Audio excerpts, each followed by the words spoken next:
Bonjour à tous et bienvenue dans le top des films de 2024. Dans cette émission, nous allons revenir sur cette année 2024 et les films proposés d'ailleurs sur cette année-là. Il s'agira d'avance d'un top 10. Bon, presque, puisque c'est un top 20, mais je vais vous expliquer comment on va procéder. Et ça commence maintenant. Avant de commencer ce top, permettez-moi d'indiquer 2-3 éléments importants concernant les films de ce top. En effet, comme dit dans les vidéos bilan de 2024, j'ai eu du mal à faire mon top cette année. Alors d'emblée, je suis tout de même allé beaucoup au cinéma, mais je dois avouer, faire le constat que ce n'était pas non plus une année incroyable en toute honnêteté. Désolé, je sais que certains cinéphiles seront pas d'accord avec moi, car c'est le fond de commerce, et peut-être que je n'ai pas choisi non plus les bons films ou projets à regarder, qui sait vraiment. En tout cas, cette année 2024, je l'ai trouvé assez pauvre, surtout en termes de qualité. Nous avons eu beaucoup d'exagérations de la part de cinéphiles concernant certains films, certains pour dire que c'était des chefs-d'œuvre sans avoir aucun recul, ou d'autres qui indiquent que ce sont des vraies merdes sans aucune réelle analyse derrière. C'est pour cela que ça devait être un top 20 qui s'est transformé en top 10 avec 10 mentions honorables avant de parler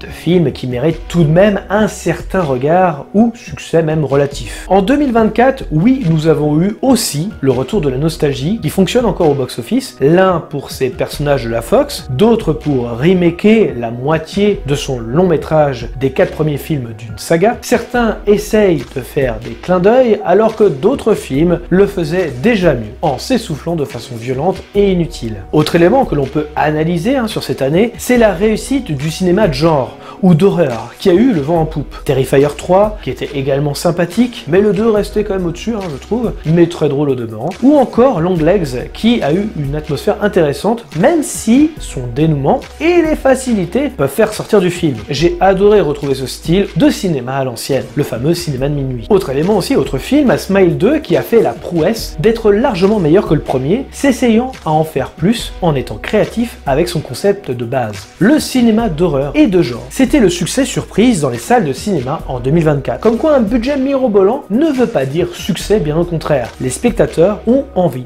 de sensations, d'être bousculés et de sortir de leur zone de confort. De même qu'en 2024, les salles de cinéma françaises ont enregistré 181,3 millions d'entrées, soit une augmentation d'environ 1 million par rapport à 2023. On peut en conclure que nous sommes toujours des consommateurs de cinéma et c'est une très bonne nouvelle. En tout cas, vous êtes en 2025 et place au top de 2024. Commençons avec celui qui devait occuper par exemple la 20e place s'il s'agissait d'un top 20, à savoir...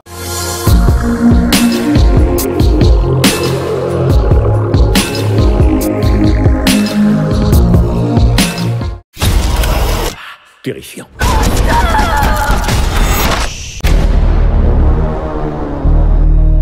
Numéro 20, Hérétique. Alors Hérétique, c'est un film d'épouvante et de thriller réalisé par Scott Beck et Brian Woods, sorti en France le 27 novembre 2024, avec ces deux jeunes missionnaires de l'église mormone qui vont être accueillis par le charmant Mr. Reed, Hugh Grant. Cependant, elles réalisent rapidement qu'elles sont tombées dans un piège. Et d'emblée, ce film fait partie des films de genre réussis cette année. On y évoque une certaine philosophie et une critique même de la religion, plutôt bienvenue, et parfois vite pompeuse aussi. Si le début est intriguant, le film laisse facilement place à la facilité, avec une fin presque même, il faut le dire, décevante. Mais bon, les scènes de malaise avec Hugh Grant sont un pur régal, donc je vous le conseille. Et on va passer au numéro 19.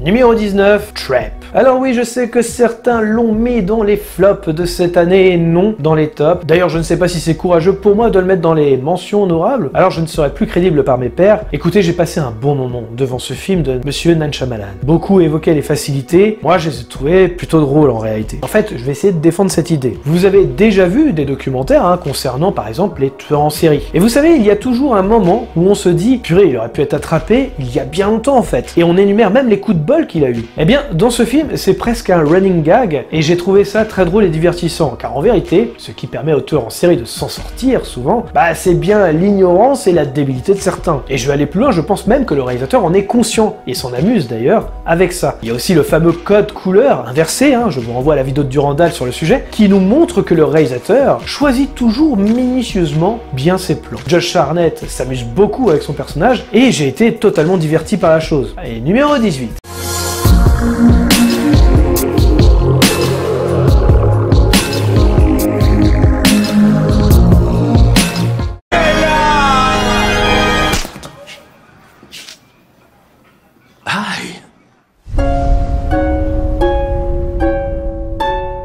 Numéro 18, pauvre créature. Alors Yorgos Lanthimos, j'ai parfois du mal avec son cinéma, je tiens à le préciser, mais ici c'est très accessible, offrant même une fable envoûtante et des visuels, vus de nulle part ailleurs, c'est déjà ça. On est presque dans un tableau vivant parfois. Très drôle, satirique aussi, il montre la dangerosité du monde, ses contradictions, une certaine philosophie du monde, et notre évolution à le comprendre. En tout cas, je vous le conseille si vous l'avez toujours pas vu. Numéro 17.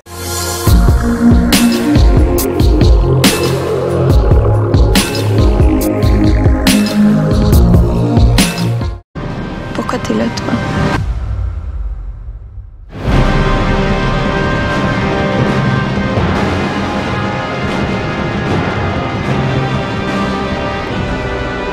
Numéro 17, Red Room. Alors c'est un des films les plus étranges que j'ai pu voir cette année. Je me suis interrogé tout le film sur le pourquoi cette fascination pour un accusé de crime atroce, et puis les révélations, elles vont être là. Film québécois qui ne manque pas d'inventivité sur la mise en scène. Une séquence sera gravée à vie dans ma mémoire, où notre héroïne s'habillera comme la victime au tribunal au point de choquer la famille de la défunte, avec des sons stridents au point qu'on entende les cris de toutes les victimes. Bref, totalement glaçant, avec des actrices sublimes dans leur interprétation. Numéro 16.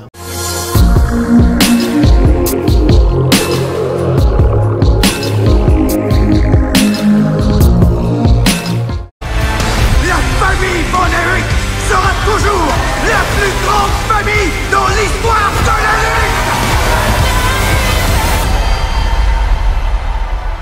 Numéro 16, The Iron Claw. Alors c'est un film de début d'année qui aurait pu s'appeler Vie de merde le film. Alors ça ne brille pas par sa mise en scène, cependant son histoire, inspirée d'une histoire vraie, fascine avec des acteurs qui le jouent à fond. J'ai aimé son côté touchant, je ne m'attendais pas forcément à ça en le voyant d'ailleurs, donc si vous ne l'avez pas vu, surtout ne vous renseignez pas sur l'histoire du film. Foncez et on en reparle en commentaire. Numéro 15.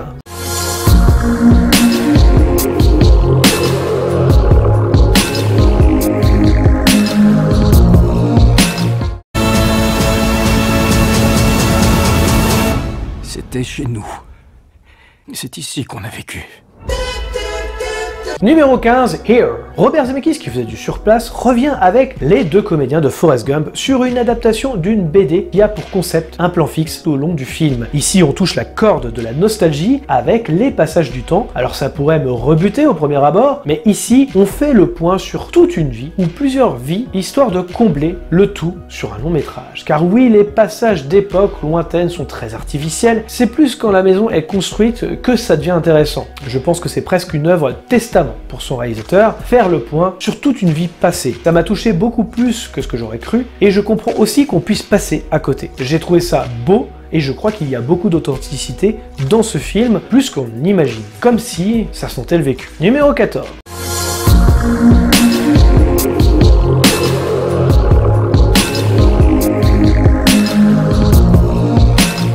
Et ça, c'est le fruit de ton imagination?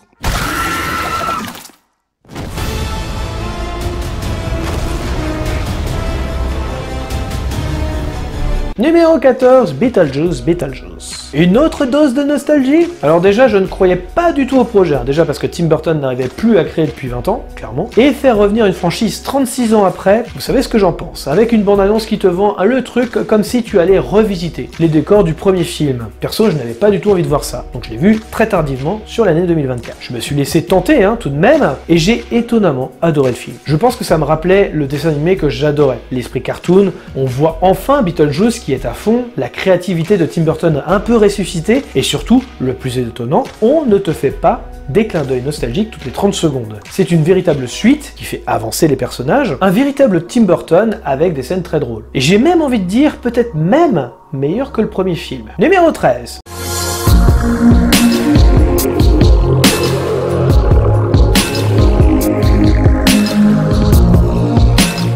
Tu n'as pas encore fait ta valise? Riley, qu'est-ce qui se passe? Je suis trop répugnante pour aller au stage. Je sortirai plus jamais de cette chambre. Ouais, ça va être sympa les 10 prochaines années. Numéro 13, Vice Versa 2. Alors c'était mon top de 2019 pour le premier film, mon number one, ici régulé aux mentions honorables et qui serait 13e s'il y avait un classement. Après, j'entends beaucoup dire que ce film de Pixar n'est pas terrible ou une redite de ce qui a été fait avant, et je ne suis pas du tout d'accord avec ça. Cela reste le haut du panier concernant les sujets abordés, et il le fait toujours bien. Ça déborde toujours de créativité, oui, la magie du concept disparaît dans ce deuxième volet, donc moins de surprises dirons-nous, mais je suis désolé, ça reste toujours aussi bien écrit et toujours touchant encore une fois. Ce film mérite son succès, et je suis très content d'ailleurs que ce soit un des plus grands succès de Pixar. Numéro 12.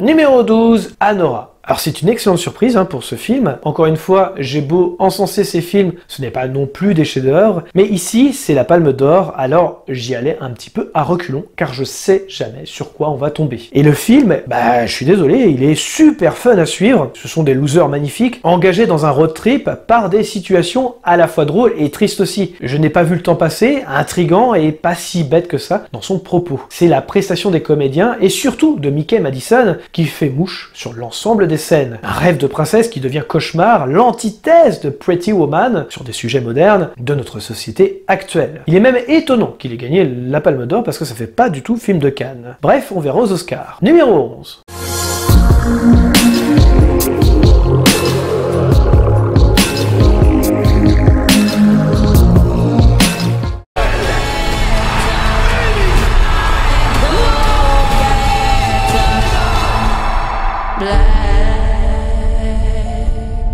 Numéro 11, Back to Black. Ah, les biopics, j'aime pas ça. Mais ici, c'est Sam Taylor Johnson qui avait réalisé un certain No Your Boy que j'avais beaucoup aimé. Alors, autre argument aussi, il y a Marissa Abela, l'actrice qui a fait ses preuves dans l'excellente série Industrie qu'on a parlé dans les top séries. Ajoutez cela Cook de Skins, Jack O'Connell, et vous m'avez déjà vendu le projet, même si on parle de Amy Winehouse. Parce que je suis pas forcément fan de l'artiste, cependant, j'ai appris beaucoup de choses sur la vie de l'artiste, même si une partie est romancée évidemment. J'ai été fasciné et touché par son histoire, même si c'est le genre de biopic qui utilise un élément qui m'énerve toujours et qui tue l'immersion, finir par un texte qui t'explique comment la personne est morte. Tu fais un film sur une personne, tu vas jusqu'au bout du projet. Un pauvre texte pour finir un film, c'est presque de la fainéantise concernant la mise en scène du personnage. J'imagine que c'est la famille qui ne voulait pas montrer la mort à l'écran, mais bon, j'ai toujours trouvé ça dommage, mais bon, ça mérite débat, je pense. Voilà, c'est terminé pour les recommandations, Ce n'est pas non plus des films extraordinaires, ni ceux qui vont suivre encore une fois, mais cela reste de bonnes recommandations. Et nous allons passer au top 10 personnel de cette année 2024.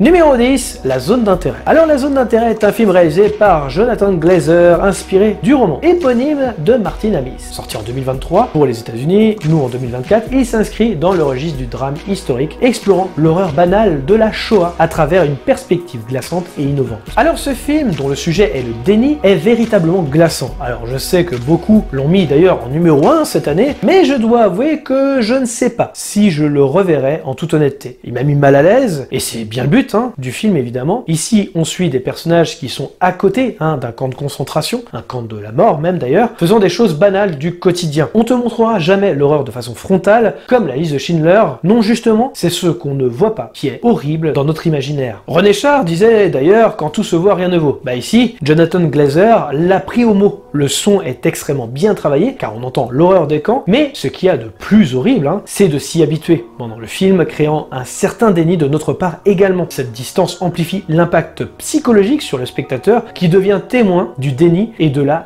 normalisation du mal. La scène finale parle aussi de ce déni, de ces personnes du quotidien à notre époque, préparant le camp pour ceux qui veulent visiter. Nous rappelons aussi qu'à notre époque, ce déni envers la montée de l'extrême droite est aussi présente et il est toujours important de faire notre devoir de mémoire. Là où les anciens qui l'ont vécu nous quittent, l'histoire semble être un éternel recommencement. La zone d'intérêt nous parle de cela.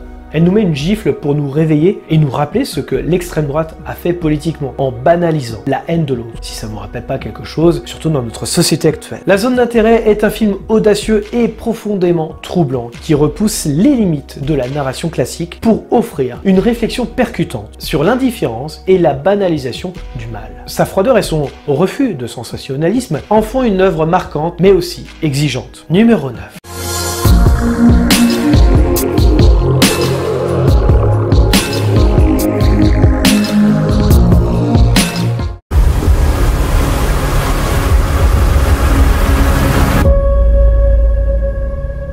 Tu sais ce que tu dois faire.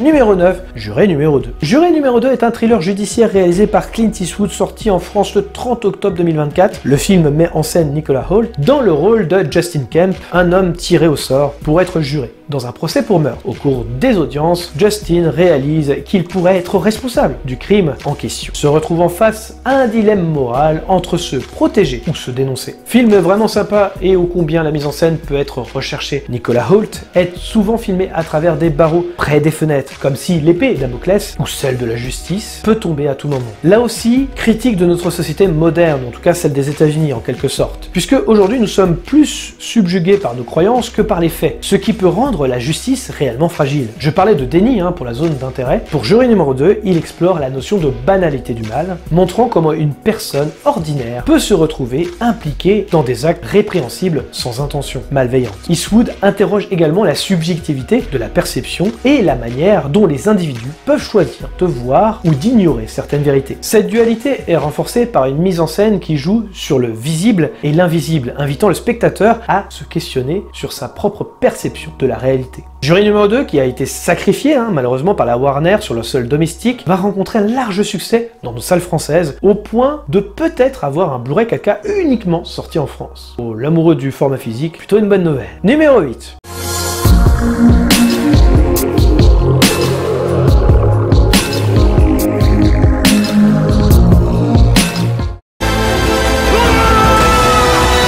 Si je renonce à me faire justice, je renonce à la seule force qui me tient en vie. Numéro 8, Le Comte de Monte Cristo. La nouvelle adaptation cinématographique du classique d'Alexandre Dumas, Le Comte de Monte Cristo, réalisé par Mathieu Delaporte et Alexandre de la Patelière, est sorti en France en juin 2024. Alors oui, succès mérité en France, c'est vraiment généreux. On voit clairement les 42,9 millions d'euros à l'écran. Bon, on va balayer un petit peu les défauts. Oui, on reconnaît facilement Edmond Dantès sur son fameux déguisement principal. Certains maquillages, on le reconnaît pas du tout, donc c'est assez étonnant et parfois ça peut sortir vite fait du film. Mais bon, la mise en scène et le jeu des acteurs rattrapent tout. Vous voyez, Pierre Ninet a beau être dans le flop des séries, il est quand même dans le top des films. Je ne vais pas trop m'étaler sur le film, mais c'est le meilleur film français de cette année, je suis désolé de le dire. Les amateurs de drame historique y trouveront leur compte, même si le film n'apporte pas de perspective nouvelle au récit, qui est bien connu. Et on va passer au numéro 7.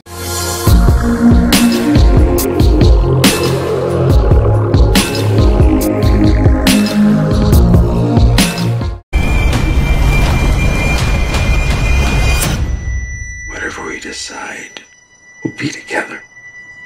Numéro 7, Foe. Foe est un film de science-fiction psychologique réalisé par Garth Davis, sorti en 2024 sur Amazon Prime, adapté du roman éponyme de Len Wein. L'intrigue se déroulant en 2065 dans un monde où les ressources naturelles se raréfient et suit un couple confronté à une séparation forcée due à une mission spatiale. Alors Henrietta et Junior, joués par Paul Mescal, vivent isolés dans une ferme menant à une existence monotone. Leur quotidien est bouleversé par l'arrivée de Terra, Lawrence, qui est joué par Aaron Pierre, un représentant gouvernemental qui annonce que Junior a été sélectionné pour une mission spatiale. Pour combler son absence, une réplique d'androïde de Junior sera installée auprès d'Henrietta, soulevant des questions sur l'identité et les relations humaines. Garth Davis a créé une atmosphère oppressante accentuée par des paysages arides et une utilisation judicieuse des silences. Cependant, certains critiques estiment que le film souffre de longueur et d'un manque de dynamisme, rendant la narration parfois prévisible. Le choix de se concentrer sur les aspects émotionnels plutôt que sur les développements de l'univers futuriste est à la fois une force et une faiblesse. Mais encore une fois, c'est une histoire de point de vue. Personnellement, je pense que c'est une force, et c'est parfois dérangeant. Je le considère comme un bon épisode assez long de Black Mirror pour vous dire ce que je pense du film. Bref, j'ai adoré. Faux est un film qui mise sur l'introspection et les relations humaines face aux avancées technologiques. Malgré des performances d'acteurs convaincantes et une ambiance soignée, le film peine à se démarquer dans le genre de la science-fiction dystopique. Il offre néanmoins une réflexion pertinente sur l'identité et la nature des liens affectifs à l'ère de l'intelligence artificielle. En tout cas, ce film m'a beaucoup marqué et profondément ému. On va passer au numéro 6.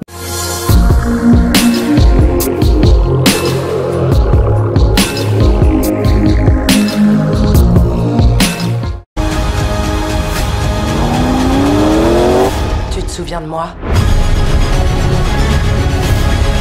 Numéro 6, Furiosa. Alors Furiosa, qui fait partie de la saga Mad Max, réalisée par George Miller, qui est sorti en 2024, en tant que préquel à Mad Max Fury Road. Le film explore les origines du personnage emblématique Furiosa, interprété ici par Anya Taylor-Joy, et son évolution dans un monde post-apocalyptique. Le film qui aura bidé au box-office, que l'on peut analyser de différentes façons, cependant, c'est un fait malgré la qualité du film. Oui, c'est une nouvelle fois une réussite. J'ai toujours du mal à comprendre comment George Miller arrive à créer de telles images d'action qui sont millimétrées et parfois d'une dinguerie visuelle. Anya Taylor-Joy incarne Furiosa avec intensité, apportant une profondeur émotionnelle au personnage, trouvant le bon équilibre entre la dureté et l'humanité fracturée que Charlize Theron avait insufflée. Chris Hemsworth, dans le rôle de Dementus, livre une performance remarquable. En tant qu'antagoniste, certains critiques estimant qu'il a créé l'un des plus grands méchants du cinéma, ce qui est honnêtement un peu exagéré, je dois l'avouer. Furiosa enrichit l'univers de Mad Max en offrant une exploration approfondie du personnage de Furiosa, créant presque sa propre odyssée. Porté par des performances solides et une réalisation maîtrisée, le film parvient à captiver malgré quelques critiques sur son approche narrative. Il s'agit d'un ajout notable à la saga, apportant une nouvelle dimension à l'histoire de Furiosa. Certains diront que c'est inutile, moi personnellement j'ai adoré. Et on va passer au numéro 5.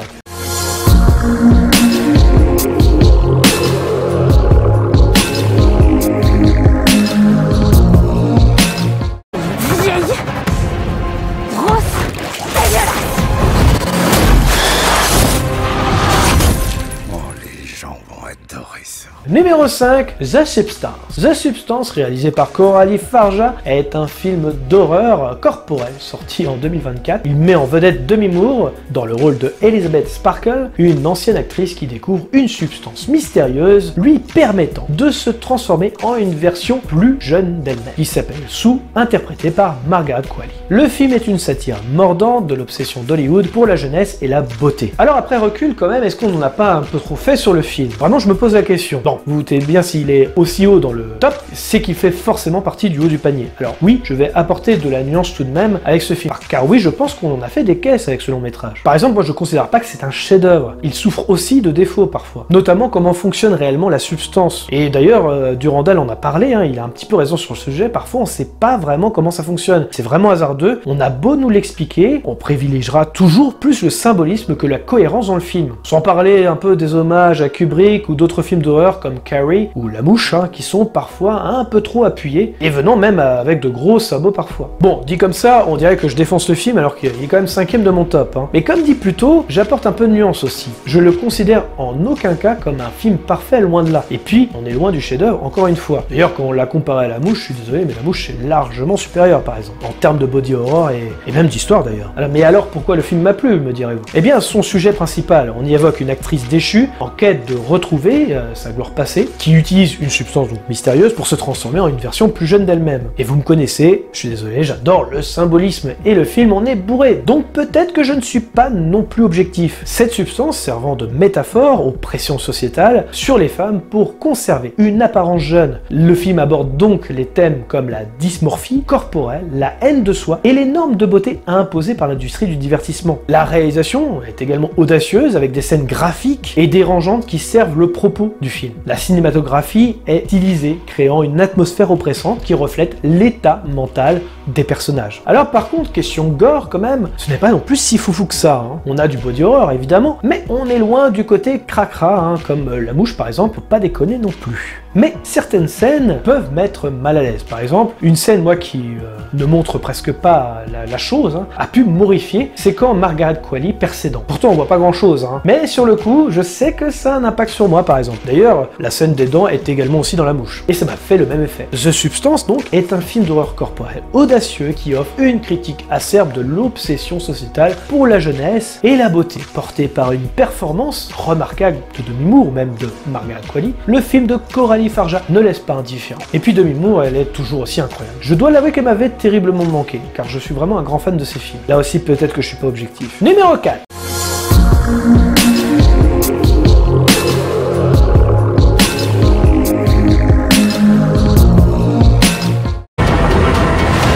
Get out there, Mr. Midnight, and you knock him dead. Numéro 4, Late Night with the Devil est un film d'horreur réalisé par les frères Cameron et Colin Carney. Sorti en juillet 2024 et en VOD, le film se distingue par son approche unique, se déroulant entièrement lors d'une émission télévisée fictive des années 70, animée par Jack Delroy, interprété par David Dastmalchian. Cette configuration offre une perspective fraîche sur le genre de l'horreur, mêlant satire médiatique et éléments surnaturels. Ce film fait partie des surprises de cette année dont je n'attendais rien. Film de genre, comme peut l'être le cinéma de minuit, j'ai trouvé l'approche audacieuse et intéressante. Comme quoi, le genre horrifique épouvante a eu le vent en poupe en 2024. David Dastmalchian livre une performance remarquable en incarnant Jack Delroy, capturant parfaitement le charisme et les insécurités d'un animateur de talk show des années 70. Son interprétation apporte une authenticité qui ancre le film, même lorsque l'horreur surnaturelle s'intensifie. Petite erreur selon moi et un peu kitschoun, c'est quand la possédée parle en même temps que la voix du démon. Je trouve que c'est trop faux, et celui qui l'a bien compris, c'est notre regretté William Friedkin, qui avait remplacé la totalité de la voix de Regan par celle du démon, une voix d'une vieille dame fumeuse qui faisait vraiment très peur. Ici, c'est une voix transformée, pas très subtile, qui peut faire sortir du film parfois. C'est un peu la même résonance que pour moi que l'autotune utilisé par certains artistes. Mais bon, le visuel et la mise en scène rattrapent ce petit défaut. Cette authenticité visuelle renforce l'immersion du spectateur et amplifie l'impact des éléments horrifiques. La décision de situer l'action en temps réel lors d'une émission en direct ajoute une tension palpable et une originalité du récit. Late Night with the Devil se démarque dans le paysage de l'horreur moderne, par son concept innovant et sa réalisation soignée. En fusionnant une sature des médias avec des frissons surnaturels, le film offre une expérience à la fois divertissante et réfléchie. Les performances solides, en particulier celles de David Dastmalchian, et l'attention portée aux détails d'époque en font une recommandation incontournable pour les amateurs du genre. En tout cas, j'ai été conquis par le projet et son ambiance. Alors pour les 3 premières places, des vidéos sur la chaîne existent avec une analyse complète, donc je vais aller assez vite sans forcément recontextualiser les synopsis. Numéro 3.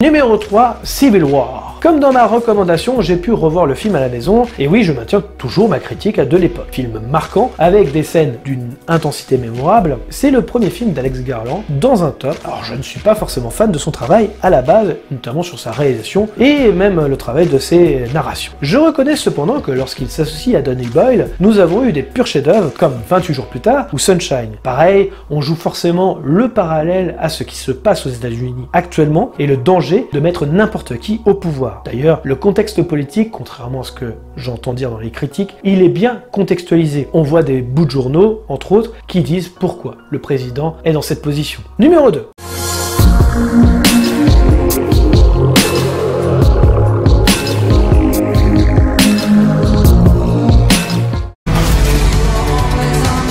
Toi et moi, ensemble, seul au monde. Numéro 2, sans jamais nous connaître. Comme vous le savez, j'avais fait une analyse complète sur le film et c'est toujours un choc émotionnel. J'ai eu des réactions plutôt étonnantes quand je l'ai fait découvrir à des personnes de mon entourage. Leur obsession était centrée sur le fait que est-ce que c'est vrai ou est-ce qu'il fantasme? Eh bien en réalité, c'est pas du tout les bonnes questions à se poser en fait. On s'en fout clairement. Si c'est vrai ou pas, on s'en fout. Ce n'est pas la question du film. Et ce qu'il veut nous montrer, je pense que c'est passer à côté du sujet. Si vous aviez des personnes qui ont disparu, qui vous ont été chères, quelle conversation auriez-vous? On parle évidemment de deuil, aussi dans ce film évidemment, mais surtout de solitude qui paraît être addictive pour notre personnage principal. Vu plusieurs fois et toujours la même force, Andrew Scott est vraiment très bon. C'est véritablement son année avec un top série avec Ripley et donc sans jamais nous connaître. Numéro 1.